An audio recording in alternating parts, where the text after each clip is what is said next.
Let's go! Who's up next?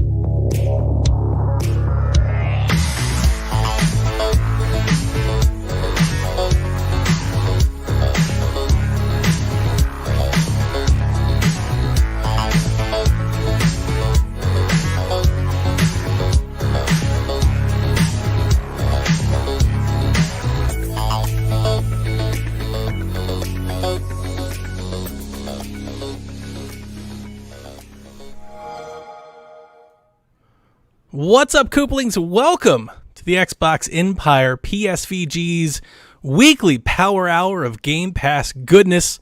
I'm joined this week with my Xbox brethren, Sean Capri. What's going on, my dude? I am taking over. It is complete. I am here. Kevin, you're cast aside. You're never coming back. I've been pretty subtle about this takeover for a little while now, Donnie. You and I have been sort of like joking about it. The joke is over. I am now a full-on member of PSVG, and Donnie and I are the official hosts. This is the show that Xbox fans need. I very much enjoy Kevin's devil's advocate, but I feel bad. Because if you're an actual Xbox fan, I could see them just being like, PSVG, there's just nobody over here that loves Xbox. Come on, man. Come on, Kevin. He's coming up with he's really doing some backwards gymnastics to come up with an argument against to play devil's advocate, which I do appreciate. And I have, because I listen to a lot of podcasts when I mow the lawn or do chores, Fluxopposed and PSVG. I think I happen to be listening to you guys all the time anyways, but I was mowing the lawn listening for, I think it was just last week. And I was like, I am uncomfortable with this point of view, and I just maybe that's good. Maybe I should be listening to things to maybe keep my own fandom in check. But I love Kevin, and I wish he was here, but I'm glad that he's not because it gives me an opportunity to podcast with you. I don't think you would have asked me if you had Kevin for this week, and the Xbox Drive 2 weeks in a row taking over. So I love podcasting with you, man. So I'm glad we could make it work out. Yeah. So listeners, Kevin will be back. Kevin is having a birthday party and family plans. So I did reach out to Coach Mo. He couldn't make the time work, and I was like, well, we just had Josh on. Third string. So I'll go reach out to Sean. No, it's just I always feel like we reach out to you all the time, I feel like, when we have guest opportunities. Yeah. You've been on a bunch of shows. So I was like, let me see if I can find somebody not Sean. And I was like, no, I need Sean now. Anytime, man. Honestly, anytime. Yeah. Okay, well, before we get into it, and I do have a nice little setup of notes here. Before I get into it, let me thank those that produce the show over at patreon.com/PSVG. So thank you, Callow, Barry Cathcart, Josh, the Bonesaw Borboni, Chris McElfresh, Devin Tiles, Kyle Heyman, Paul Calico, Michael Masick, the Egg Shen himself, Zach Bradshaw, and Nick Falhaber. Without you, the show is not possible. Sean, let's get into some Xbox news, and let's start here. The Xbox Games Showcase is official. July 23rd at 9 a.m. for those out there in nowhere land. Noon for the rest of the world. Actually, noon. Summer Game Fest pre-show will be live with Jeff Keighley an hour before. Jeff Grubb writes, don't expect Xbox to show everything. It's going to hold back some things for later this year like Sony did. So, Sean, I got a lot of things. One, we know the date and time. Get excited. Yeah. Two, what are you expecting, hoping to see? Three, the last time we talked, which I feel like was 2 months ago, we were talking about this Cold War punch, counter punch thing that Sony and Xbox is doing. It looks like it's going to keep continuing. We're not going to know at the end of this month. I don't want it. I feel like, and I have no reason to really feel this way, but I feel like Xbox has the winning hand on all fronts. And there's a number of things that have happened over the last little while that lead even more into Game Pass being as valuable as it is with games potential. I don't know if we're going to talk about this separately, but games being more expensive, Game Pass is going to be a big deal. We are going to talk a lot about that. I want them to just come out with it. You know, I don't know what has changed this generation versus previous where they needed to come out. Why don't they need to come out this early? Why what is allowing them to just wait and wait and wait? And who's getting off on this is really the question. Who's really this tantric method of releasing the information? It's a good word. Just bringing yourself, bringing up their eyes a little bit, just a little bit of touchy, just a little edging. I never thought of it this way, but now every time you get a little bit of just a little tickle. I gotcha. From these guys. It's too much. I'm going to be a little bit of a, what I want, but what they should do, I have no idea. But I want price. I want them to be bold. I want the launch lineup. I want this to be their full shot. Yeah.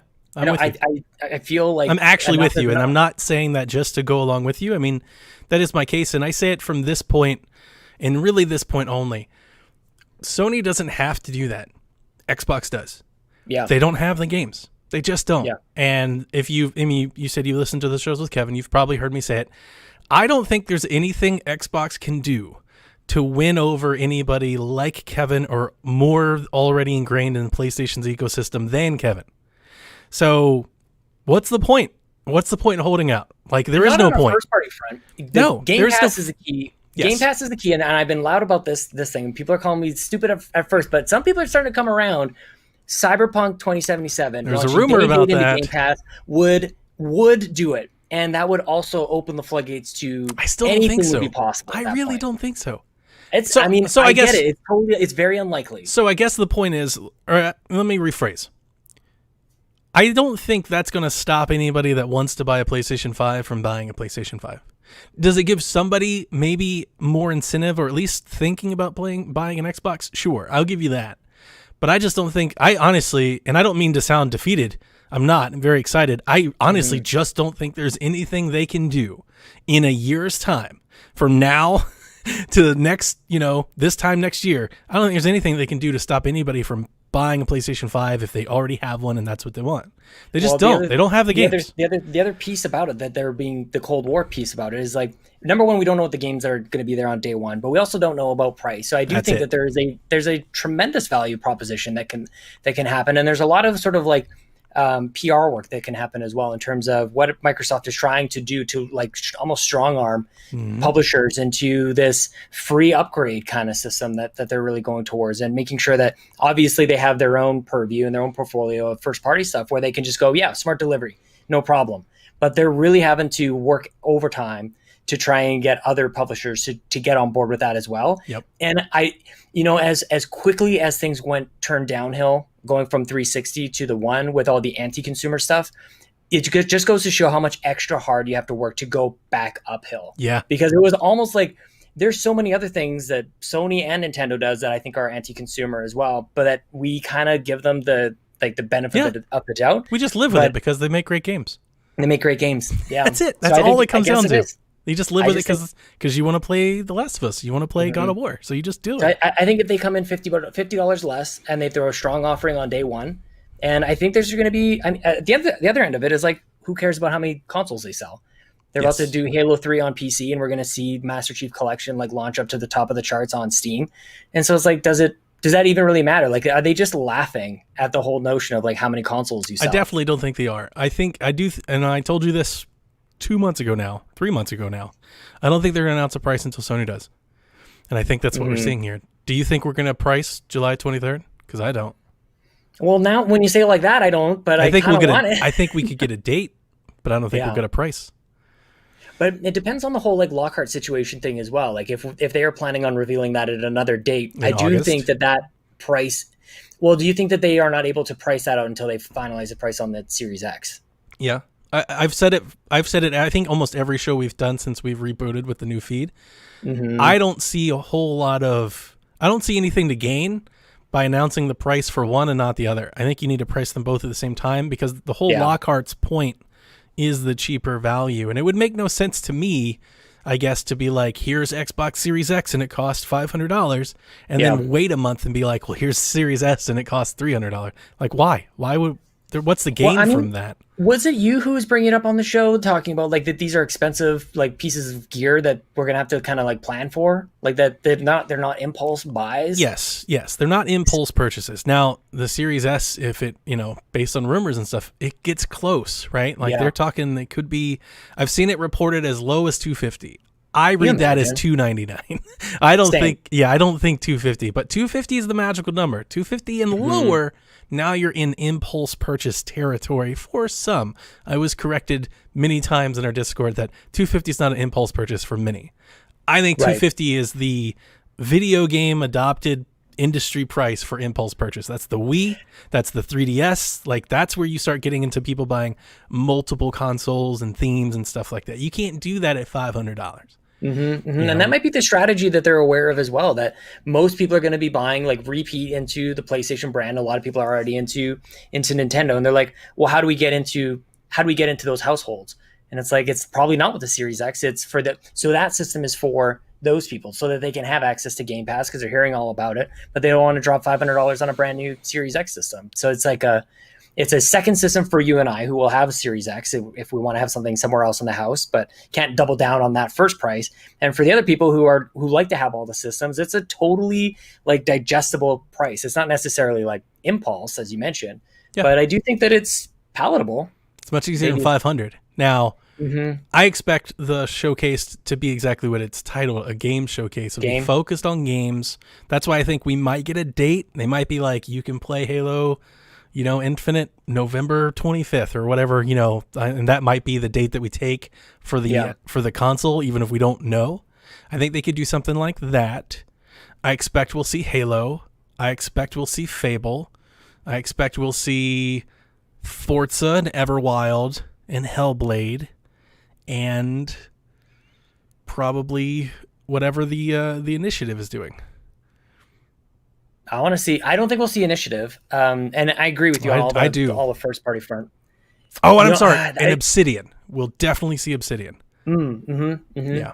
I know Ryan was talking about this when he was on the show, but he's really anticipating that WB will be an announcement. The WB Games purchase of those studios would be ridiculous. I'm seeing all these like dream tweets of like, imagine a Sub-Zero versus Glacius. All right. Kind of a fight. Let me go ahead. I wanted to talk to you about this, so let's go ahead and get this out of the way. News story. Right. According to the information, Microsoft has shown interest, along with Activision, 2K, and somebody else, in acquiring the WB game division, as has been reported for sale for the past month. This is the first time Microsoft has actually been thrown out in any sort of trade market rumors. It's clear to point out that this would not include the IP that the studios are known for. So just because you might get Rocksteady doesn't mean you get Batman. You'd have to license it. And then we've had a lot to say on Discord about this. So, Sean, let me just tell you this. I'm a little scared of this news and rumor because a month ago when this news came out, our Discord lit up with Xbox. And I know why. Right. Because people want like a true contender to PlayStation, and they look at those studios and they think, man, if Xbox had exclusive Batman, it would be Sony's rival. Well, one, it's not going to have the IP. Like, they're not going to give up the gaming IP property rights to Batman in this deal, just the studios. Now, there's also been people saying, well, it doesn't get Batman, so it's completely worthless. There's a lot here to this that I have to say, and I will start with the licensing thing.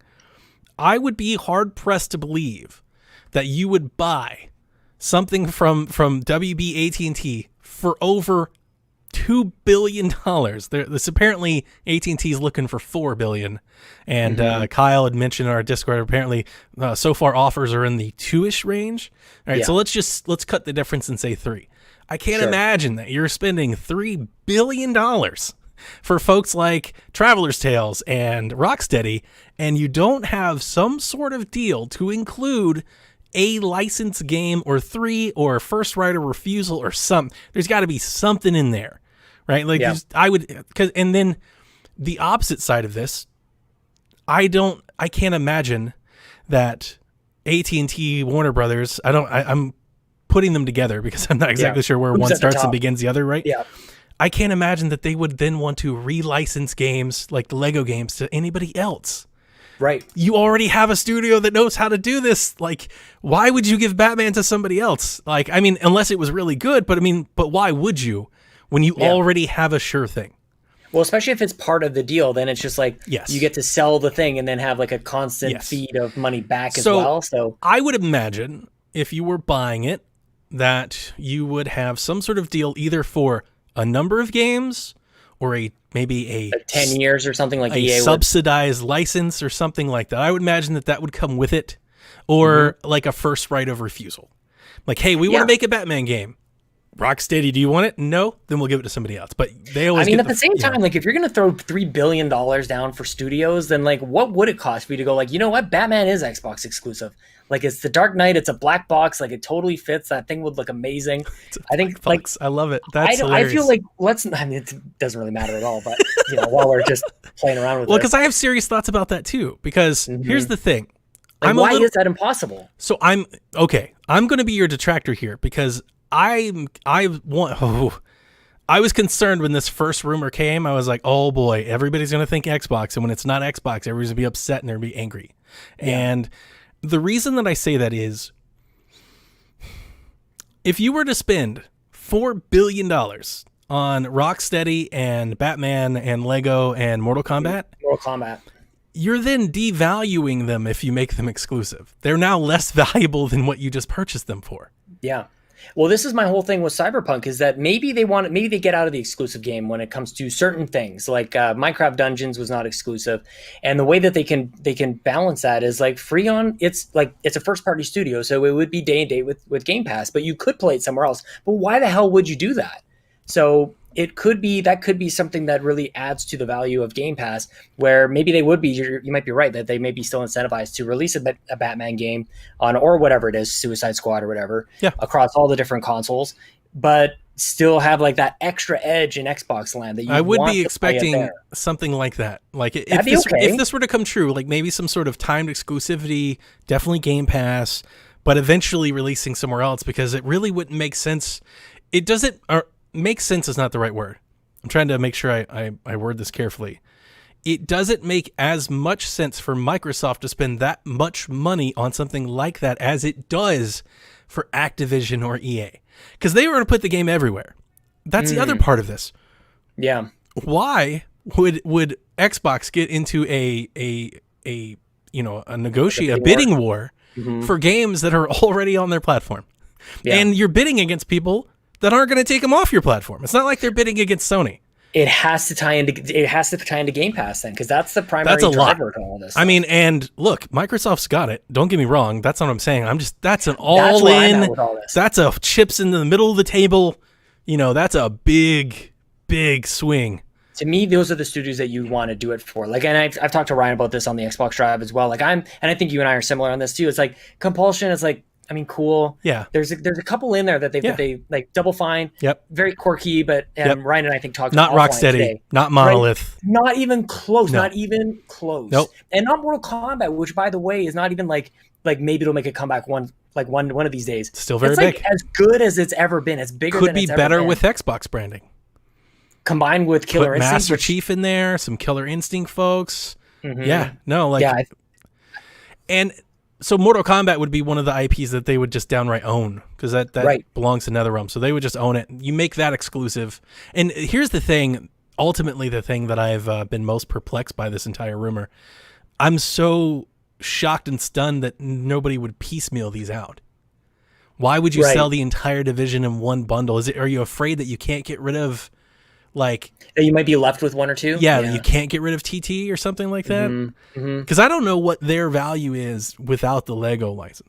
Like, if they don't have the Lego license... That's exactly why they're bundling it. Yeah, that's the only reason that I can come up with it. Because, like, if you were to tell me Xbox is going to buy Rocksteady and launch a new IP, yeah, that makes sense. Or they're going to buy Mortal Kombat and NetherRealm and they're just going to make Mortal Kombat, that makes sense. Monolith, even though they are a great studio, like without their licenses and stuff like that, like it starts to make less sense. And look, man, I mean, they're just playing games with billions of dollars over there on tables and whatnot. I'm trying to think about it. I'm trying to be responsible in getting hype for this. Like, I could just imagine that somebody like EA has got to look at that and be like, we'll make way more money than Xbox if we buy it, because they're going to put it everywhere and they're just going to do what they do versus get into the whole exclusivity thing. And I guess so. I think that this just lifts the overall like earnings potential of Xbox as a brand more than just like, it has to be more than just like the games that are sold. So I think it's a different ROI for each company, where for EA or Activision, it is just the game sold. But for Xbox, it's like it raises the value of the entire offering of Xbox itself. So you're selling really more Xboxes. And you have a lot more faith in their long-term potential with studios like that in their wheelhouse. I also don't think, like, I don't know about you, and I know that EA and Activision and Take-Two are like they're the biggest ones, but I don't feel like particularly EA and Activision for whatever reason they don't strike me as like the chips all in. Like they seem way more frugal, where EA is making like kind of investments in like these small studios. So when I think Activision, I actually think Blizzard. I think of the opposite end of the yeah. You know, and Blizzard, I definitely could see them being like, wait a minute. Well, and that was probably one of the bets that they made that turned out so well for them to go and acquire, or I guess partner, or whatever that merger ended up being. But that was one of the big things. But I don't, for whatever reason, I don't see them dropping that kind of cash. Like when they're laying off 800,000 people or whatever it was, right? I can't remember. It was 800 people or whatever. I'm still scared to see the Tencent news come up. Yeah. I'm waiting for that shoe to drop. Like, I'm just waiting for something. That might be an incentive for them to do it. It's just like to keep somebody else from buying them out from under them. Yeah. Dude, it would be okay. So it would be incredibly exciting, you know, to have a studio like that. I am not outnumbered, but definitely I think I'm on the lesser end, at least in our Discord chats, whereas I look at a studio like Monolith and Rocksteady, and with or without the IP, extremely valuable. Yeah. Extremely valuable. You're talking about a studio that has proven chops. They've proved that they can make great games, and you can say it because of the IP. Doesn't change the fact that it was a great game. There have been games with IPs that were bad games. Like they are a good studio. You could just have them launch new IP. I have way more faith for them to launch a new IP than some studio we've never heard of. You know, so like I would take them even without the IP. If they were like Rocksteady's never making a Batman game again, I'd be like, okay. Is it a PSVG podcast if somebody doesn't type on their keyboard? I don't think so. Who, you may have already mentioned this, or it is Monolith who did Lord of the Rings stuff. Middle-earth Shadow of War. So it's like these guys, between that and Rocksteady, they basically like perfected some of the biggest systems that we see in games right now. Like number one, the Nemesis system that we thought was going to propagate across all games, and just the way that we think about superhero games, period. Big like, open world action so game. Innovative. And it's not that I'm looking for them to just replicate the Nemesis system across new games, but like they have that capability, that they have that ingenuity already without like the backing. And I know that I'm just like feeding into the hype here. It's probably It's okay. irresponsible. I mean, they got to be the front runners. It I seems love like they're the going to sell hype. them an hour or what? And I'm just trying to, again, I'm trying to quell myself because it just seems like it's too much to ask for. You know, it's like everybody, like this entire generation, everybody's been like, Xbox doesn't have the first party content. For them to start a new generation being like, boys, we're about to have it. It's like a dream scenario. I can't imagine it actually happening. What if Phil just went to Satya Nadella and went like, all right, thank you so much for that blank check. I bought all the studios that I wanted. We're good. We're ready to launch the next gen. Like, perfect. And then the next day it's like, WB's for sale. Like, what do you mean they're for sale? I just told my boss that I'm done, and he's probably not going to look at this for another 3 months, like till next quarter or whatever it is. Like, I don't know what kind of free reign he has, but I wonder. It'll be interesting to see where they go because they're going to go somewhere. Do we think Microsoft's like all in on this? Because it is a different Microsoft, right? It's not like Ballmer and Gates and stuff. Because I feel like, especially Ballmer, I don't know much about industry and Gates and stuff like that, but from what I know about Ballmer and his like the things he's done and his leadership style and like what he did with the NBA and how he like jumped in, I could absolutely see him be like, yeah, buy him. You know, but he's just kind of flippant like that with billions of dollars. I don't know, you know, our new executives, if they're that same way.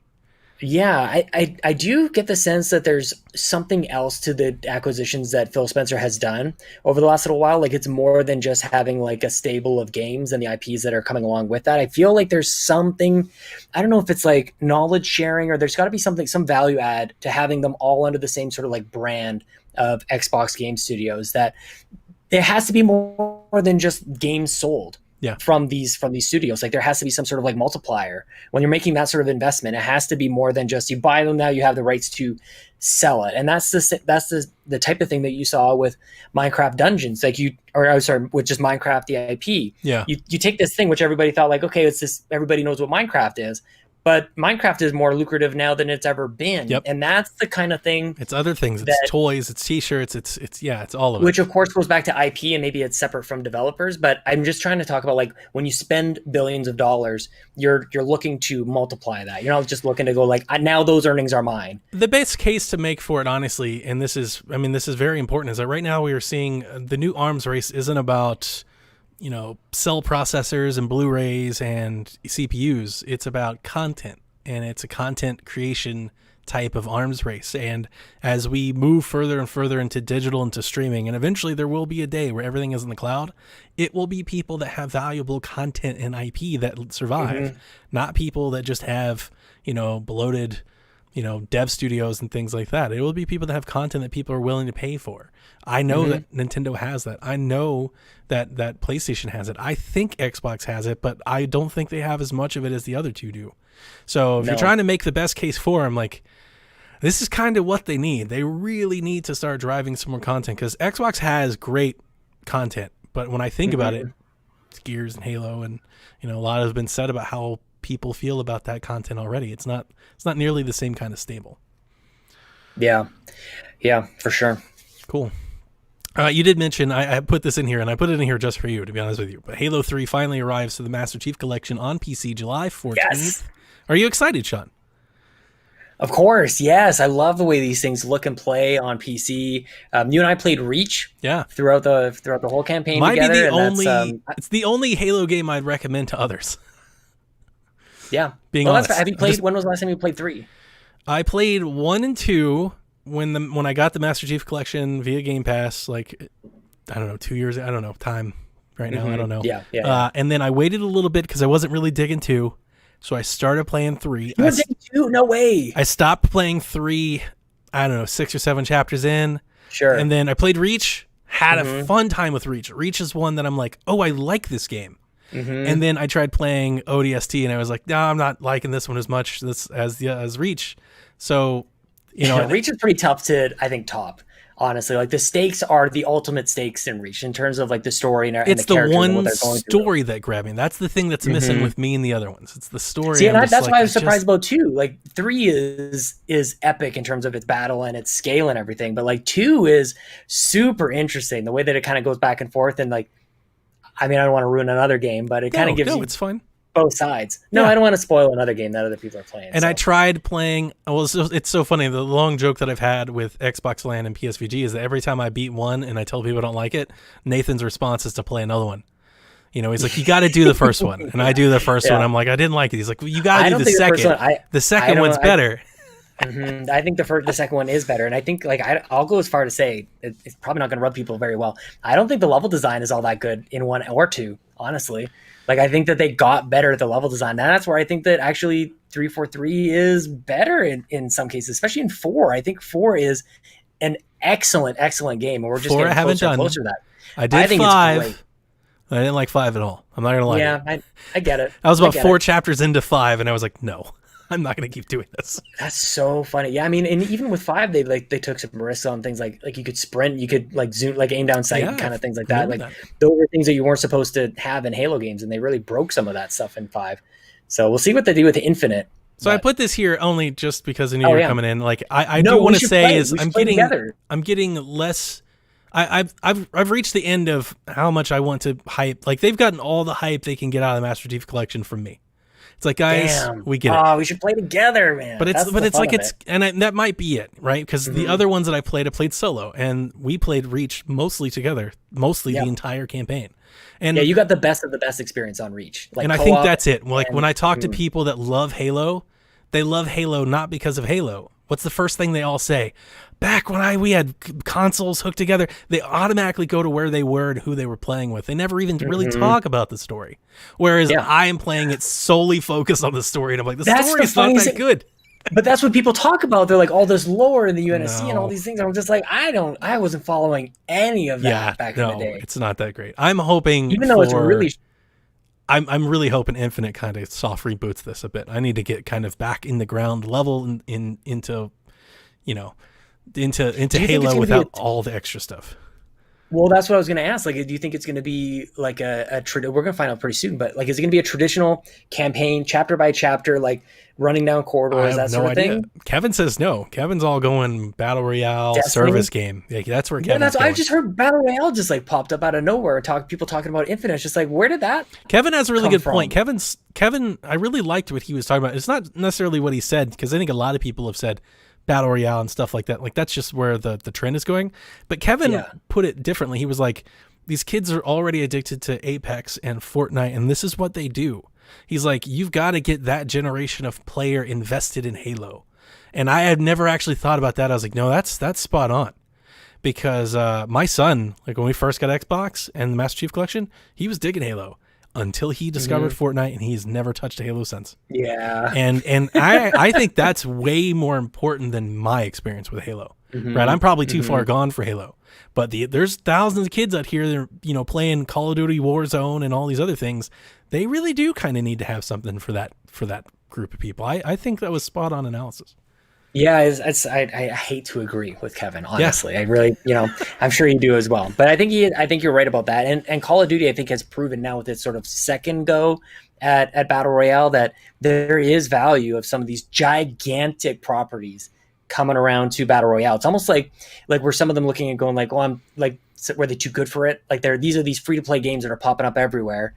And I think there was a moment in time where I think like a game like Call of Duty had to figure out how to do it properly. We saw games like, I guess it was more hero shooters I'm really thinking of, like Lawbreakers, and there's a lot of free to play, just team based kind of shooters that really seem to pop up. But I feel like the window to get into Battle Royale is closing, as I think Hyperscape just came out, or there's a lot of options. Like, it is, and it's just like, how much space do you have for that? How hard is it to do that if you're limiting to a specific console and PC? I mean, I think that's the thing that is really in Xbox's favor, is that you're going to play with all of these generations on the same game. Halo Infinite is going to be on Xbox One, Series X, PC, Lockhart, or whatever. It's like, you talk about the exclusivity being a diminishing factor. It's like, well, not if you think about the family of consoles and all the different places that you can put on. It's like, actually, to me, you're just pointing out that there's a large user base that just doesn't have access. Potential user base that, if you're comparing game to game, Warzone versus, let's just say, Halo, Battle Royale, whatever, that's not on PlayStation. There's a huge amount of people that can't play it. Yeah. And that's a huge amount of people that will play Fortnite and will play PUBG. Like, they have access to those other things. So I always think it just kind of puts you at disservice from the get-go. Now, maybe you don't need all of the devices, if it's good. There's always that. And I do think the whole Halo Infinite tie-in, I would hope that maybe it starts to go the Destiny route, where this is Halo Infinite. And every 2 or 3 or 4 years, we're going to add new content to Halo Infinite. And it's just going to keep getting better and better and better. Those are the two kind of like styles of games that we're really looking at when we talk about shooters. Is like the Destiny's got to kind of like keep going on forever, and then there's the Battle Royale. Yeah. Like, is it too crazy to think where you have like a Battle Royale that is available on a PlayStation, if you can imagine, but the core game is like the Destiny game is on Xbox? I don't know. Like, that's probably too far out there. It probably is, but if there was somebody to do it, it would be Phil. I mean, yeah, for sure. But at the same time, like, it could be a little bit too far. But anytime that you have multiplayer baked into the conversation, that like exclusivity factor is going to come on in. Yep. Like, no matter what, it's so far from a concern, or much further from the concern, if you're just talking about a single player experience, which is why Sony gets to thrive on that, because their first party offerings are single player experiences. You can go cry yourself to sleep for 3 weeks after playing their games, and then people seem to like that sort of thing. Yeah. No, that's spot on. And it'll be interesting. I'm excited to see. We're going to see it, right? We're going to see. What do you want? What do you want? Like, okay, so those are the Battle Royale and Destiny thing. Like, but what do you like? Do you want Destiny in Halo? Both. I mean, so I'm not into Destiny, right? Yeah. But I would like to be in a different way. My issue with Destiny isn't the gameplay. It's really the organization of the game.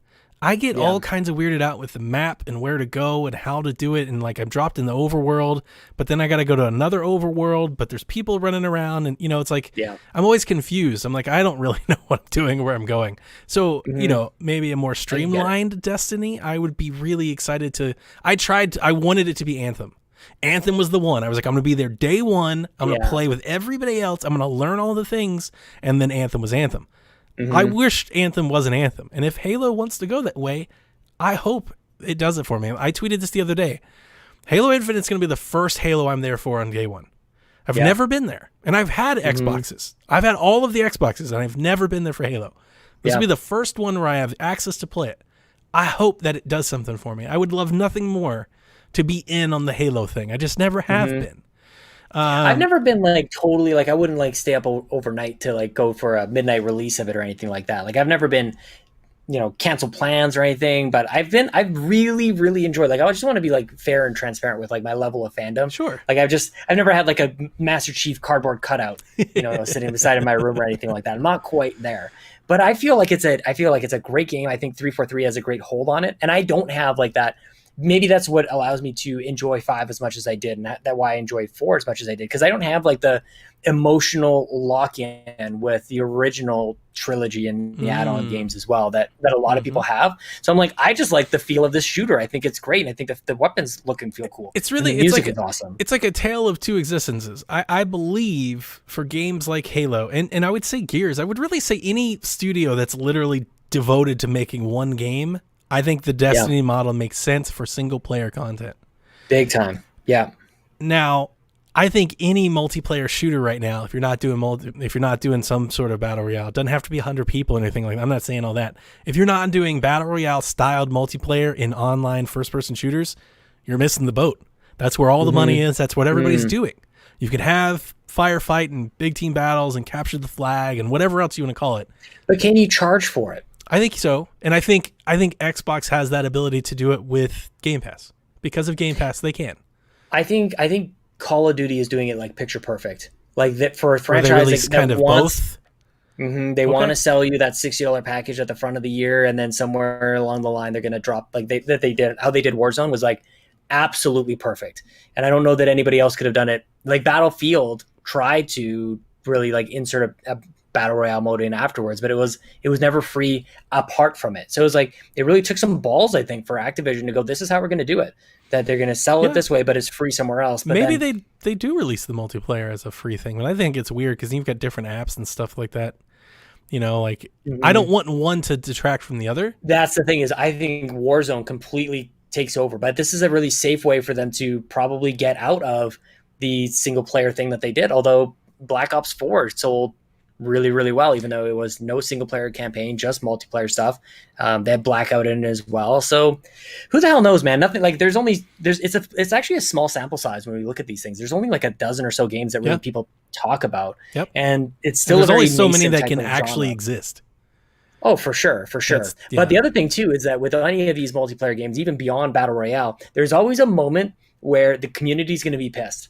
And there's always a moment where like that's something that you can almost count on. Like it's I'm being a little bit facetious, but at the same time, it's like you can count on a disenfranchised community of players and a giant game going like, we're just looking for whatever the next thing is. That's true. If you could somehow like magically time like Destiny screwing something up or Call of Duty screwing something up, and everybody's like, I don't like what they did with Fortnite, and they just exodus en masse, and maybe Halo's there to catch everybody. So I don't know. That's maybe. I love that. You don't want to count on it, but it's going to happen. We'll find out in 20 days, right? 20-ish days, 15 days, however many days, we'll find out. And you have to think that this will be a giant portion of the show. We should get a full-on blast of Halo Infinite. Multiplayer, they're doing a whole, like, demo single player. Yeah. They're doing the week of demos or whatever. And Brian and I think that it's very possible that they drop a Halo demo. I think it's possible. On the One X and the PC and everything. Like you could play like a little something. Like Wasteland and Forza, because I think they're easier bets, but I definitely think they could drop a Halo demo. It could be a multiplayer thing, or it could be like a one level solo thing. But it would make sense to do a little stress test during that event and kind of make an event out of it for sure. Part of the funny thing is that I had a multifaceted kind of prophecy where I'm like, okay, if they can get us hype, like if they can keep the hype train going with Halo Master Chief Collection on PC, then I think it does make sense to keep going with that. Like last week's episode of the Xbox Drive was called Halo in July. And I'm like, because I thought there was going to be a demo. Turns out there's going to be Halo 3 on PC. Like, I think that there could be something to this. Yeah. I have nothing but my gut, but we got especially think about if they actually have a Battle Royale mode.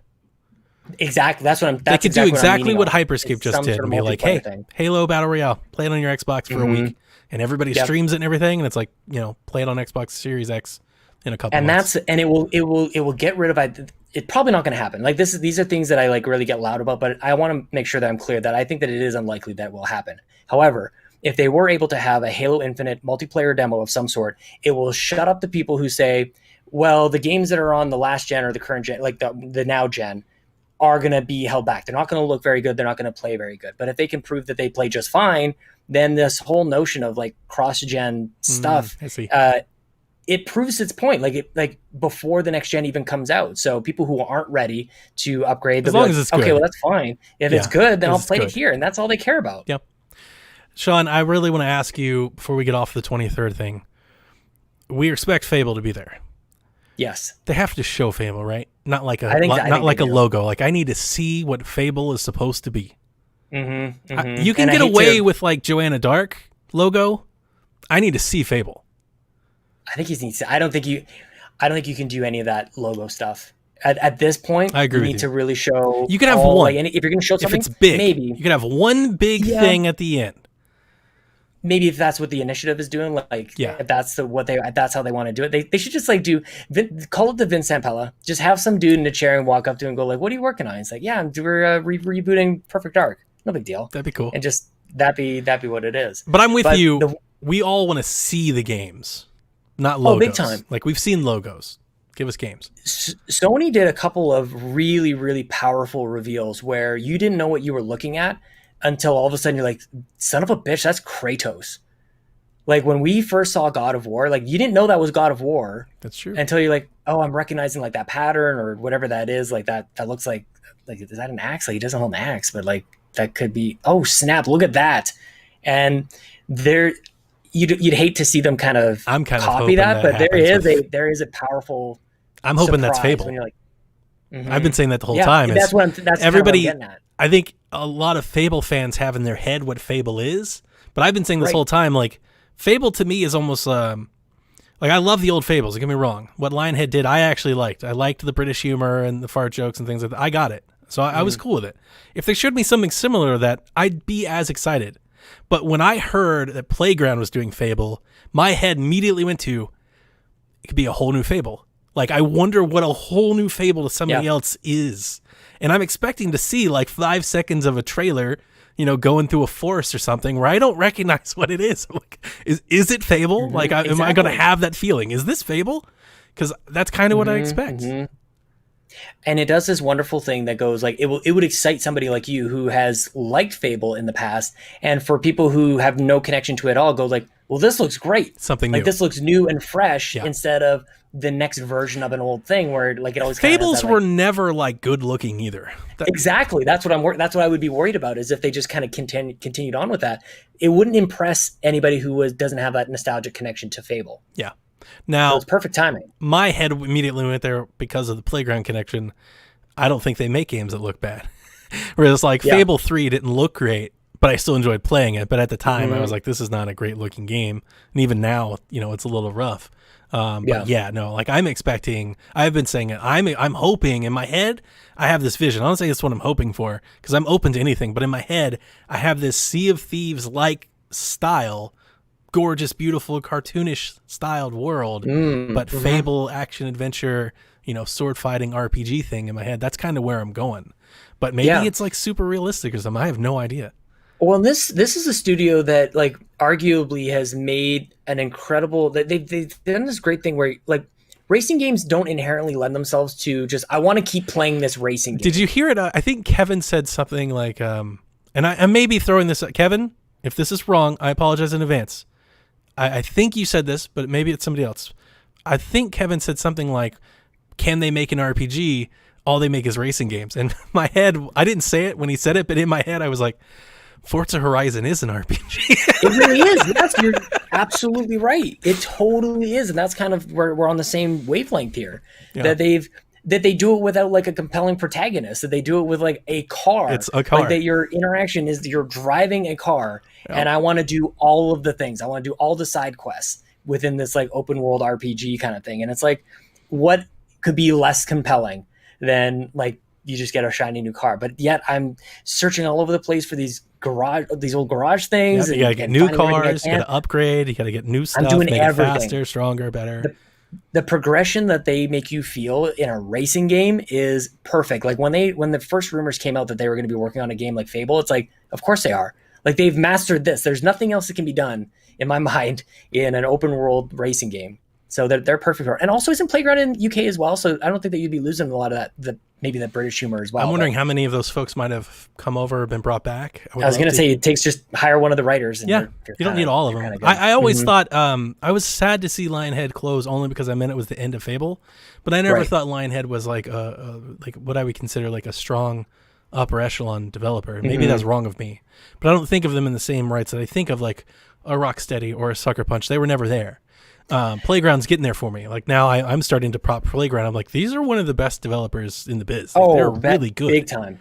Totally undervalued. And I think because of the racing game thing, like it has this niche, people who play it, they love it. But this generation, they've been Xbox's best studio. Yeah. Yeah, probably. That would be my opinion if you asked. If you're like, Donnie, out of all the games and the developers that made those games for Xbox this generation, who was best? Playground. You didn't love Gears 5 that much. I think Coalition had a really liked strong Gears 5. showing. Don't get me wrong. I like Gears 5. It's good. Yeah. It wasn't the story that I wanted. Not like in The Last of Us 2A, but like I kind of feel like Gears 5 kind of spins it didn't progress a whole lot from Gears 4, where I expected to go on a Gears 4-like journey. And I didn't feel like we had that. Now there's personal character progression, right? But in the arch of the story, has the story really moved far? I don't think so. Whereas I think it sets up for a big closing chapter with 6. I think we'll get a great end to the trilogy. But when I think of Gears 4 and all that you did in Gears 4 in terms of, right, you find Kate, you protect the village, you go to the thing, you go underground, you come back up top. Like there was a lot of going on. It really moved this whole thing to the end. And then the end had this big reveal and it left you with this giant cliffhanger. How much did we really progress the over story, not Kate's story? So that's where you got to differ.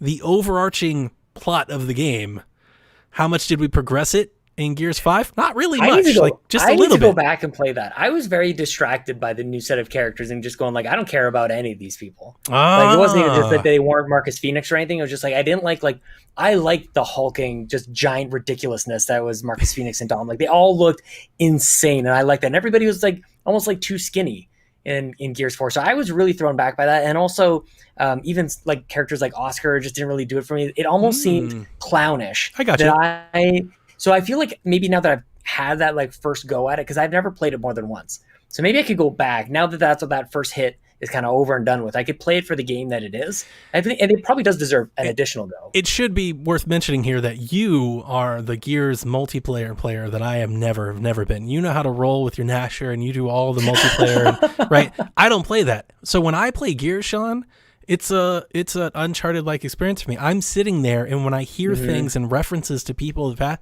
I have a wiki up and I'm looking them up and I'm tying the connections. It's all about the lore. And Gears 5 didn't progress the lore as much as Gears 4. Gears 5 totally progressed as a game. The open world sections and all the different stuff and the different combat elements they brought in with the elements and all that's fantastic. So don't get me wrong, I'm not down on Gears 5. I think Gears 5 is a great game. I very much enjoyed it. But if you're asking me who's their best studio, Playground. Damn. I think they're better. I mean, it's hard. I think Forza Horizon 3 and 4 are better than Gears 4 and 5. And that hurt. It hurts me to say it, but I'm a Gears fan. I love Gears. Don't get me wrong. Yeah. No, I'm not. I think two things can be true at the same time. I got all the pops. I'm just being honest. I was just gonna bring up Gears Pop. Think about all the things that they did. Gears Tactics, sort of. I guess I'm not really sure how that really worked out. But yeah, I think it just for the most part, people really kind of poo-poo all over the Xbox studios. And there's moments where it's just that was incredible. We just didn't even know how to appreciate it. I don't do any racing game but Horizon, and that includes Motorsport. Yeah. Horizon is a whole new thing for me. It's completely took me in a whole new place. I'm I didn't realize racing games could be this. Oh yeah. Oh, I've been playing racing games on Xbox since Project Gotham on the original. That was the first game I bought on Xbox. So but I kind of went away from it. I thought every Need for Speed was starting to feel the same. And I didn't really understand when that went open world. I'm it didn't really draw me in. And then I actually got a review code for 6 when I was writing for We the Nerdy. And I'm well, I guess I'll play this. And I'm son of a bitch, speaking of RPG, that was me realizing that if I approach this racing game like an RPG where I'm going to level up and I'm going to acquire this new tune-up or anything like that, it's Horizon, and then I get to go back out there, and it is, and then I went to Horizon, which I totally ignored before too, because again, didn't understand it. And I give all the props to Nathan. Nathan was like, "You've got to play it. You got to play." And I felt like for months he was like, "You've got to play Forza Horizon 3." Yeah, man. And it was until I played it. And once I played it, I was like, "I will never play another racing game."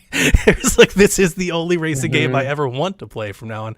I just get lost. I get lost for hours at a time when I play. Dude, I would wake up at 5 a.m. to play it. It's a Far Cry thing. Like when I played Far Cry 5, I would just play endless until I had to stop. That's a good comparison. That's how I played Forza Horizon 3 the first time. Once I got in and started figuring out I was done. I didn't stop playing for like weeks. Yeah. Like weekends at a time would go by. It's just, I'm just man. racing around, listening to the music, jumping the ramps, breaking the boards. I don't know. It's just comfort food. I don't know. Whatever it is, I like it. I'm digging it. And I would love for like Forza Motorsport to make that jump as well. I think that most people have kind of come around to Horizon as a series that people should pay attention to. But like Gran Turismo is a franchise that sells a huge amount for Sony. And I don't know that Forza Motorsport is that for Microsoft. And I would love it to be, because I think there's a lot of people who agree with me to say that it's a way better game. Like it's way more approachable. It's got way more accessibility. It feels better. I think it looks better. They've completely leapfrogged over what Polyphony is doing with Gran Turismo, in my opinion. And I'm also saying that because Babbitt's in the chat, so I want to make sure I get a couple knocks at PlayStation. I agree, but yeah, we've got PlayStation fans would disagree. But if I got to kill us off this train because we keep talking about Forza, I'm not gonna complete everything by your 8 o'clock out. So all right, man. All right, I want to talk about Fable. Like we're gonna see Fable and Everwild. Oh yeah. The 23rd, like the things I'm excited, Hellblade, Fable, Everwild. Those are what I'm excited about, which I feel like a lot of Xbox fans probably aren't coming into that day with that. That's where probably I'm coming into that day. No, probably not. All right, Sean, a lot has been said about the following news story over the past week. NBA 2K, if their listings are raising the standard price of their video games to $69.99, $70 for next-gen SKUs, ending the past 15 years that we've had at the current $60 price. Now, you've already mentioned this, but I want to weave this story into this. Xbox reportedly has been discouraging developers, telling them you cannot charge for upgrade fees for games. So if you buy a game on Xbox One X, you can't get the $10 fee to upgrade. Now, they haven't stopped people from bundling. You could sell them both together at one price, right? So there's some loophole stuff around, but at least I'm going to give them props. I'm going to give them a clap here. They're trying, it feels like. It feels like they're trying to push their smart delivery approach. This is something they believe in. So there's a lot to say here. I have a lot of notes here, but let's kick off this way by answering a question we got from Robbie. I'm upset to hear that games might be $70 each with the next consoles. Will raising the standard price change how either of you buy games? I already wait weeks to buy games now as the price drops within a month or so. Do you think this increase might mean less games are sold overall? Less overall? I don't know. I don't think so. I think that there will be a short-term hit where this will be very fresh and the sticker shock will impact people for sure. So I think that it's actually good that a game like this, that I think people have a little bit more price elasticity towards, where they're going to buy it. They're just going to buy it. They are habitual in nature. They buy annualized things. And yeah, this one costs like $10 more. They're locked in. Like they're pretty much there. So for this one to come out of the gate, probably not. For other games, maybe. And I think people will be a little bit more discerning if they buy 5 games per year, maybe they go down to 3. If they buy 10, they go down to 7 or something like that. But I do think that, and I said this on the Xbox Drive as well, that I think it will normalize, honestly. And Ryan and I are Canadian, and we've seen this happen recently. We saw a jump in how much games cost us in terms of dollars, because our dollar is so weak that we kind of got a head start on this. They increased to $80 for us now. And I don't think that it really, like I said, it at first is like, ooh. Is that the publisher increasing the price on you, or is that the government? No, it's just the dollar doesn't go far. Like our $80 is worth $60 US. Okay. So it's the same price equivalent.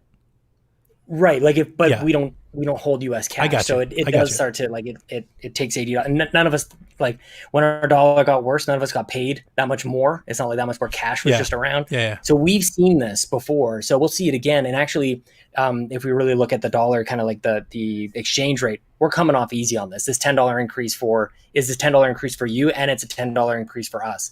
But the exchange rate would suggest that it should be like a $15 or $20 increase coming to the next gen. So Canadians are laughing. We've seen this before. I think at first people will probably hold off, and it's a great time to jump onto Game Pass. Why would you want? is. Why is anybody buying games on day one? Just go on to Game Pass, and if nothing, like you'd love to see them say, we see games are going up in price. Game Pass is going to be this price until at least this point in time, and then we'll update you at that time. I don't know if we'll get that kind of transparency, but to say Game Pass Ultimate is $15 a month from here until 2022, and I don't know. I think that would be great, but yeah, I don't know. Are you gonna you buy everything anyways? Like I don't know. I do if buy a you're- lot of things. My first reaction to this was it probably means I'm a little bit more conservative on risk taking. I probably for example, a lot of the marketing got me into Rage 4. I was never Right. into Rage, but I saw the marketing. I was coming off of Far Cry, and I was like, screw it. I'll give it $60. There'll be probably less of that, right? Where I'll just be like, I'll wait a little bit more. Now, I have a lot of, I wrote down some personal notes. I had a lot of notes here that I wanted to kind of bring up. So feel free to bounce off of me. A lot of the people that are defending this, and I want to be clear, I'm okay with game costs rising. I am. So am I. But I think it's for different reasons than a lot of people are either defending or using to justify it. I think the most thing that we've heard justified reason is inflation. Obviously, they're just saying, look, we haven't risen the games in 20 years, and 20 years ago, like $60 was different than it is now. And I get that. That's true. But here's the issue with that argument is that our consumer purchase power has gone down. $60 in like 2005 bought you more than it does currently now in terms of like the global gross national product type of thing. But even more so than that is it's really hard when you hear the inflation argument, it comes off like we're not making enough money, I think, to a consumer. I think many consumers see this price and they're like, wait a minute, you're not making more? Because we hear the devs and we hear the publishers, and maybe the publishers more so than the devs. We hear publishers going, it cost, tenfold to make a game now than it did. I saw gamesindustry.biz had somebody, from some, I don't know, marketing group or investor, claim. They said that it took Madden in like 2005 was like $25 million game. And then Madden in 2018 is like a $75 million game. So they're like, look, it costs so much more money to make. We have to charge you more. Yeah. That doesn't explain though, why in the last 3 years, gaming profit and revenue overall is up 10 billion. And while you made more money, and I say you, I'm specifically shouting at EA, Activision, but honestly, just global game revenue is higher in 2019, all-time record, than it was in 2018, which was an all-time record, than it was in 2017, and you're making more money in 2015 than you were 2013. So, and I'm not saying that because it ignores how many gamers there are. It totally ignores like how many people are buying the game. So it's weird if people are like, these games cost so much more to make, and it's like, but you made more billions of dollars than you've ever made. So obviously you can afford. Like, if you're telling me Madden cost $75 million to make, it's like, dude, you made $3 billion last year. You can make 18 Maddens. You're good for the next 20 years.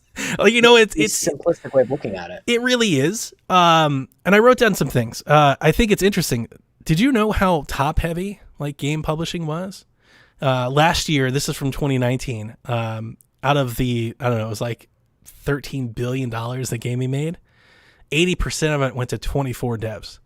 Or publishers. Oh, wow. Yeah. So like Sony, Google, Apple, Microsoft, Nintendo, like, the big wigs, Take-Two, EA, Activision, they made 80% of the thing. So it's very top heavy. And you see that the games that are going to be pushing this, I think, are coming from that top heavy side. Yep. So it's really interesting because it's like if you peel back, here's ultimately, I'm saying all this to say the main point that I want to say. I think capitalism weeds this out. Right? I totally agree. So I'm not really concerned about it at all. If people don't think your game is worth it, by the way, I don't think NBA 2K is worth $70, right? So I don't expect many people will pay $70 for it, and eventually the price will come down. And we already know how fast prices already come down. It was actually one of the things that I've heard a lot is people go, well, maybe raising the prices will encourage people to explore different prices. No, it won't. Because if you're a publisher, you're going to want to sell it. No. If you're a major publisher, you're going to sell it for the new normal. Oh, for sure. I mean, like across the industry, like the fact that like the ceiling is now $10 more, you're going to see more exploration from. I think 0 competition to 7. drives that more than the ceiling. I think if you're an indie game player, I don't think you now think you can raise SteamWorld Dig 3, to $40 instead of $30 or $30 instead of $20. That's the interesting thing too. Is I don't think that'll happen because the competition won't allow it. Now, Well, and you're right about like capitalism marking it all out, because you see it even on like Nintendo eShop of like what are the, like when a game goes like, or even the Division 2 sold for like $3 and Yep. still like it's a multiplier. You can't just look at a single fact. You can't just look at the dollar amounts. Like So how many that's- people are going to buy that? that's exactly my point when people are like, it'll come out at different prices. No, it won't. It'll come out at the highest price first, and then they will explore at different prices after it comes out. But there's no reason not to go for the highest price while you can, like at launch. Yeah. Like that's where your biggest money making opportunity. The thing that There's I some have, people who pay $20 more for a game so they could play it 4 days early. Yeah. Like if you think about like a Yep. game from like launch until 4 weeks or 6 weeks after launch, like the price just goes down. It's like, well, if you go ahead of when it launches, people are actually paying more for it anyway. So there's a market for every price point. I would love for Cyberpunk to be like, it's $100. You know why? Because it's that freaking good. Because Wasn't it's that, the like best. Chrono Trigger or something like that. Like, wasn't that? I feel like Marty Sleva was pointing that out. That some games on Super Nintendo were like they're just massive. So like, well, Sure. that's a giant cart. Yeah. So it's I'm totally $80 fine with that. whatever And it I'd is. also be just as fine with Hellblade, being a 12-hour game and being $60. I don't really subscribe to the price per hour type of subscription, but I do recognize that certain games are massive. They take much longer and much more effort to build, and I don't mind them charging for it. I don't think sports games are that. And I think that's the issue that I have with this is by one big publisher doing it, if they all follow suit, then every game will get that same treatment. And I don't think every game deserves that same treatment. It's almost like we have a AAA space that we all acknowledge, Call of Duty, EA, and all that. But then there is like 10% of that AAA space that's better than that. Right. It's Well, it's that's the- quadruple A space. It's like a next level. I think you bring up an excellent point that we're making an assumption that like all games are going to come out day and date at $80 or wait $70. Yeah, $69. We definitely need to be saying 69. You guys don't have to round this one up. It could be it's so $69. But what if like each kind of big publisher treated this a little bit differently? Like what if and I said this on the Xbox Drive as well, but like what if Microsoft comes in and goes like, we know everything else is going up. Xbox games are on Game Pass and they're $60 still. Yeah. Like it does create a bit of like I think when that happens, one-upsmanship. then I think these folks will stop. So that's the thing. You can only do this together. You can't do it. And there's a part of it that's like read the room a little. And I feel bad because the timing, this is the right timing to do it. Like if across the industry they agreed that they wanted to raise the prices, the start of a new generation is the time to do it. Just bad timing that your start of your generation is in like this global pandemic that millions of people are without a work. And it's like, guys, read the room.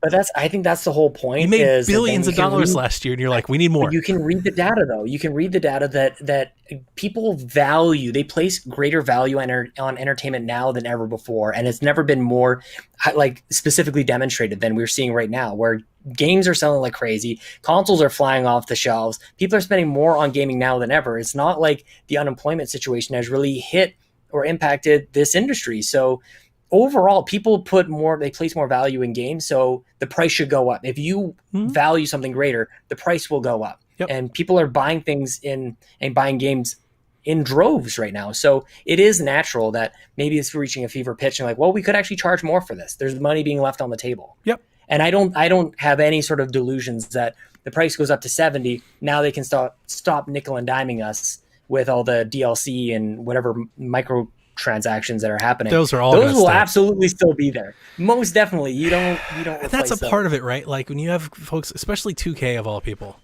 right? They sorry, my wife's taking dog out. They make so much money, and like I actually stopped buying their games. I bought every 2K game all the way leading into this gen. I love basketball. I'm actually a huge basketball fan. A lot of people don't know that about me. Me and Devin will rap about basketball for hours. And I got off of them, one, because of Game Pass and EA Access. Like having access to an NBA game for EA Access, that kind of killed the need to spend $60. But then I started hearing all of the slot machines and casinos and micro. I was like, no, God, no. Why would I want to do that? And they're going to keep doing it. They're not going to stop, right? Like, why would they? They're already making enough money. But and that's just one small example. But I look at like Madden. Like, are they going to raise the price to $70? Because it's like, you're already doing Madden Ultimate Team. You're already making hand over fist with this. They've shown like how much money they're making. Yeah. that's where it can be really interesting to see like where one can leverage their strength, like EA can leverage its strength in like microtrans. I think they probably make more in their Ultimate Teams than 2K does in any sort of like, I don't even know what kind of microtransactions they would have, but yeah, maybe that's 2K's way of justifying it. We'll kind of see where EA lands on all this stuff, and it'll be: are you a consumer who pays $70 for the entire game, or are you somebody who pays $60 and doesn't mind like having the opportunity to spend more of that? Like it's actually two different experiences when you look at like a Madden versus like an NBA 2K, something like that. Yep. But again, I'm all for it because I think certain games are deserving of it. I also don't have any like grand, I don't know, like profound moral ideas that all of a sudden crunch will go away. I've seen a lot of people going with that. They're like, they're going to make more money, so they're going to pay these people more and they're not going to crunch more. No, they're not.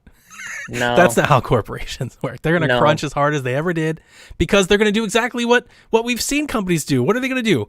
All of the managers are going to get huge bonuses. They're going to cut staff when the game's done, right? Like that's just how this business works. Now, I also think there is a part of this whole development thing, like development costs are more than ever, and I don't necessarily want to tangent off into this, but I also think that's a part of like well, it's because you're making games now that are 3, 4, 5+ years in the making, whereas before they were 2 and 3.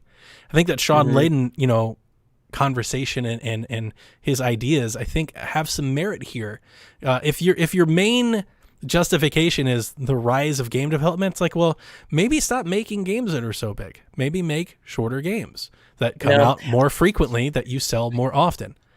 I kind of wish they had the transparency, or somebody that's like representative of the industry, I guess, which doesn't exist, had somewhere to go, like kind of what Todd Howard did, which was like, when are you guys going to stop porting Skyrim? It's like, when you guys stop buying them. When are you going to stop inserting like revenue generating like factors into game development? It's like, well, when you stop spending money on this stuff. When we stop making millions of dollars on them. Of course. Yeah. That's how capitalism works. And I know, like their argument would be, well, you won't buy it unless it's this big. Well, I don't know. I would personally disagree, but I know that I'm more that way. There's no way that's short even a game thing. And stuff like that. Yeah. So, well, yeah. But that is something that I wonder when I hear that. It's like, well, the game, because here's the thing is, it's honestly, I don't see that necessarily as my wanting to have shorter games. That's not why I say it. It's my wanting this business to not be so volatile. Because I do think it's scary and it's risky now that you put in 4 or 5 years of development to make the next Destiny. But if somebody beats you to the punch by 3 months and your game flops, now you're completely out of business and developers leave. Yeah. Because you can't afford to have a miss. That's like, it seems like look at BioWare. Unless you're being subsidized by, somebody, you can't afford to swing and miss. Where maybe if you made shorter games that didn't have such a long dev cycle, maybe you could be a little bit more reactionary. Maybe you could be a little bit more risky on a smaller project without having to worry. Like, we start getting to that realm where the game doesn't make enough money. Like we heard from Square Enix and Anthem and stuff like that. It didn't make enough millions of dollars to warrant its investment. And that's ultimately what I get with that. It's like, it's a really dangerous place if it's like, we need more money because developers, development costs are getting bigger because we need to make bigger and better games. Like, well, eventually the bottom's going to fall out on this. I mean, then you really start to open it up to like the entire like business model of games. And like, there's so many factors in terms of like how much a game is going to sell, like what console is it on? Like, when do you release it? What other competition is there? Like, even what's your PR around the game? Like, are you marketing it well? There's so many, and how much do you invest in all of those things? Like, you could spend all the marketing you want in a game, it's not going to sell anything. Like, it's more than just price. It's just, that's what hits us first. Yep. But there's so much more that goes into the profitability of every game. So it requires, I think, a conversation like this. I think that people have every right to see $70 and go, that doesn't sit well with me. But you 70 is a lot closer to 100 than 60. And I mean, I know we know that, but like, seeing it, you're like, woof. Try 80. I know. You're basically spending $100 a game, especially if you get a digital rewards pack or a DLC or something. It's like, man, that's Brings me right back to Game Pass, man. Every time, like you and even this notion, or I feel like it's almost a sure thing getting into what we expect on whenever we get a price, that a $0 option for the Xbox Series X is going to be available, that you walk in and you walk out you don't pay anything. You walk out with a box and a contract. Yeah. So you have there's so much value to be had in the Xbox ecosystem that they just can't touch in PlayStation. The title That I don't think they're willing to touch. The title of this show is called The Cost of Ownership, which is a phrase I've been trying to coin with all of this. And I don't think a lot of people are talking enough about it. I'm not hearing enough about it as I would think so. But maybe that's just like the penny pinching deal hunter that I am. You think about these game prices are rising, new consoles are coming out, and it's the cost of ownership to adopt the Xbox ecosystem. We're all like, which console is going to be more or less than the other? It's like, how about we quit worrying about the price of the box and the cost of the first year of ownership between the two? Mm-hmm. You know, it's because like, I'm going to get my Series X, I'm going to plug it in. I already have Game Pass, but even if you factored in that cost, I'm $650 into a console. Let's give that as an estimate. A year of Game Pass plus a brand new box. And I get Halo and maybe a Fable or a Forza, and maybe they throw in a Cyberpunk or something and a bunch of indies and all this stuff. Like, and I'm out the door with that price. Done. Whereas you buy another box, and I'm not saying this to deter you from buying a PlayStation. I'm not. I just feel like this is not brought up enough. And you love the exclusives that you're going to get. You're going to get your Spider-Man, you're going to get Sackboy and all that. You're going to pay $60, $70 a piece for those. Mm-hmm. And maybe it's just worth it, right? Like, if you just love it and you're like, that's content I want, then it's worth it. Spend $1,000. Yeah. Like, you're out $1,000 this year. Like, I hope it was. But I feel like that's a factor that goes unsaid. Like, we talk about the value of Game Pass, but it's like the value of Xbox ownership.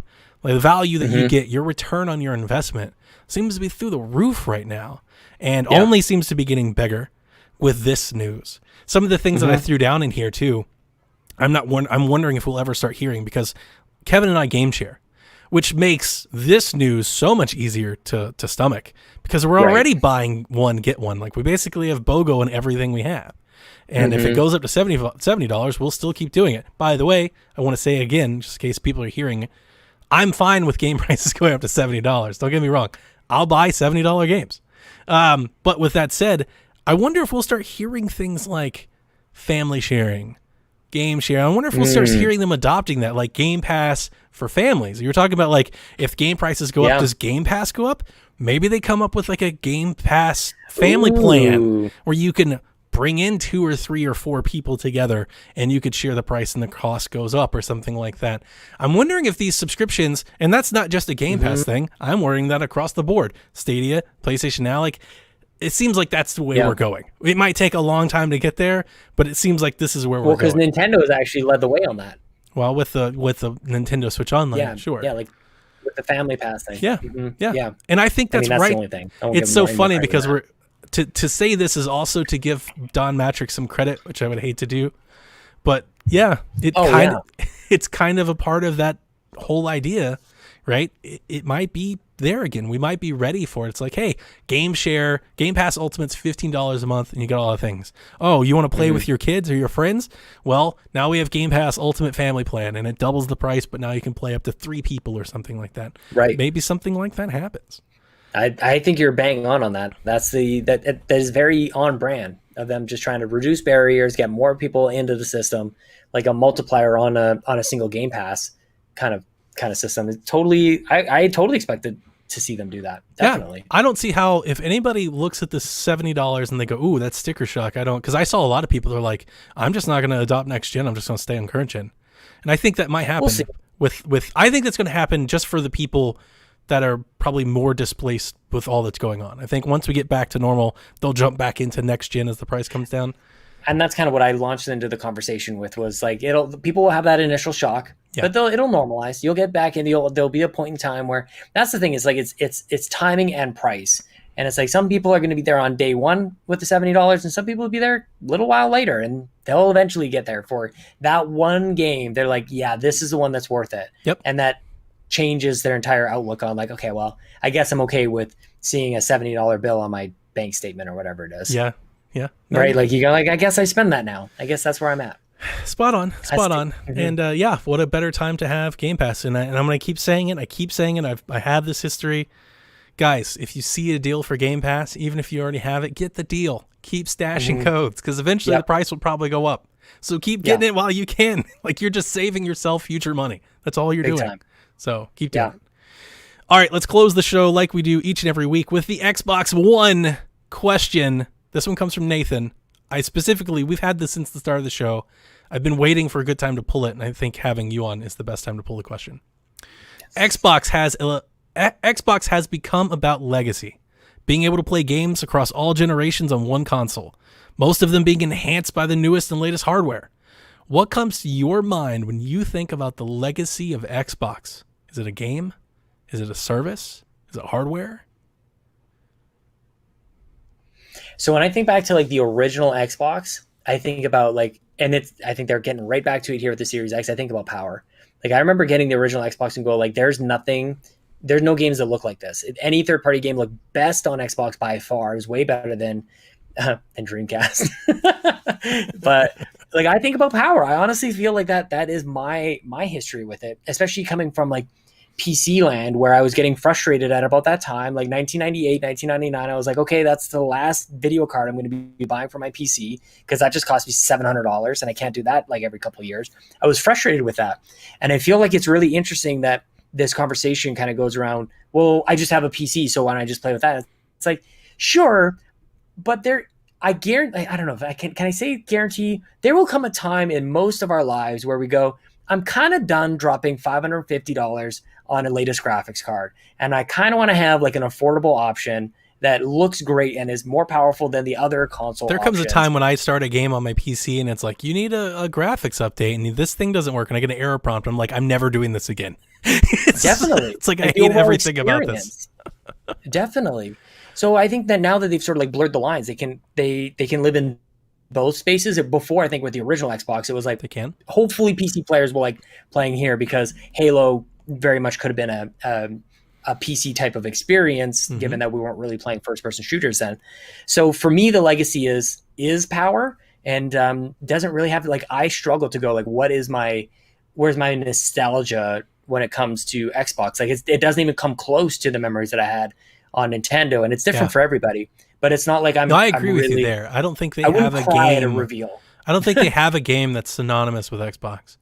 They definitely have big brands that people know them for, Gears, Halo. But I don't think when I think Xbox, I don't necessarily think Master Chief like I think Mario. I don't think it's that strong. But it's also multiplayer too, I think is part of it as well. Like its community is definitely part of the legacy, like where like playing multiplayer on PlayStation has historically not been a great experience, and Nintendo definitely not a great experience. But Xbox Live was like part of its inception. Like that was built into the original Xbox, and I kind of hope that like that's why I think that you're onto something with Halo being either a battle royale or some sort of like Destiny thing, because it leans into like their biggest franchise leans into where gaming is at in terms of multiplayer, right? And multiplayer really, really took off, like where games had multiplayer modes shoehorned in there, and Xbox was right there to give them a place to play with Xbox Live. So that's where when I think legacy in Xbox, it's Xbox Live and the power that and the innovation and the balls that they took with some of those moves. You stole my word. Put an Ethernet port. You stole my word. My word. When I think of Xbox's legacy, I think of the word innovation. It doesn't come to a game or a service. It's kind of what Microsoft brings to the table is different, and they innovate in almost every facet possible. They innovated first with the Ethernet port, and they innovated with the graphics. They brought their knowledge of PC to the console space. And they tried to make it better. Then they took that and went another mile with live, multiplayer, all that stuff, account sharing, right? All of, not just account sharing, but all the things you could do with your account, synchronizing account, cloud data save, changing your username. What have they done to the user interface? And to be honest with you, even their biggest misses, Kinect, and Kinect wasn't necessarily a miss. They made a lot of money, but Kinect, and you look at the Xbox One and what its initial, they missed because of innovation. They were trying to push into a new realm, into a new space that folks either weren't ready or rejected, however you want to come out on it. But it wasn't because it was bad. It was they were trying to innovate. They were trying to change. We see that we still see it. It continues to think. Game Pass, all the services that we keep having, it's still going on. That's just kind of what they do. More so, that's more important than Halo or the box or the graphics card or the teraflops or anything. As you know, when you get with Microsoft, they might do something weird and it might be terrible. They'll fix it. They'll fix it as fast as they can, and then they'll try to make it better. And that's one thing that I've loved about them from 360 on. That's just kind of their MO. Whereas Nintendo might be more like, what we got's good. We're going to hang out with what we have. Mm-hmm. You know, and that's I think different. PlayStation's going to do a little bit of that as well. Yeah, and Xbox pushes the boundary. And I think those other fans and those other communities, the Nintendo and PlayStation, they're better for having Xbox around. And they may not even realize how much Xbox has changed the game for them, even if they don't like Xbox. Just cross-play alone is proof enough of that. That's true. Yeah. So like when I think Xbox and Nintendo really did that. Yeah. So when I think of them, that's the immediate word that comes to mind more than anything else. Innovation. They innovate in all sectors, all facets of the game. Sean, I'm running right up to your out time, so we have got to go. Let everybody know where they can follow you and the wonderful dulcet tunes of the Xbox Drive. Guys, you can find me on Twitter. I wish I could just keep chatting on for a couple more hours. I do have to get to family and all that stuff. Maybe we should have a part 2 and give me like 2 hours. I'd rather not work tonight. That would be great to just keep chatting. Twitter at Sean Capri, Sean like Connery, Capri like the pants. And I'm also going to be airing this episode that we just recorded on the Xbox Drive's feed as well. So it'll be an episode of The Extra Mile coming out on Friday. So this drops on Thursday, right? So, or is it just tonight? Tomorrow. This will drop Wednesday. It'll go tomorrow morning. Okay, so Thursday, Xbox Drive drops the same day as the Xbox Empire, which is awesome. It's all the Xbox you could ever really need. You can blame Kevin for that. This was Kevin's day. He was like, we can do Wednesdays. That's perfect. It's totally fine. It's awesome. Yeah, you get that. And also the trophy room. See, if you want to throw a little Sony stuff in there, get the Xbox Drive, the Xbox Empire, and we'll throw a shout out to our friends at the trophy room all on Thursdays. It's a good day for that, man. So I just thank you for the call out, and thank you for changing up your schedule to have me on the show. I love podcasting with you, and it's just we could go on forever and ever, my friend. We really could. Yeah, we really could. Yeah. All right, I've got to let Sean out of here, so that's going to do it for me, folks. Come check us out in the Discord, psvg.blog/discord, and in the words of Uncle Phil, there is no power greater than X.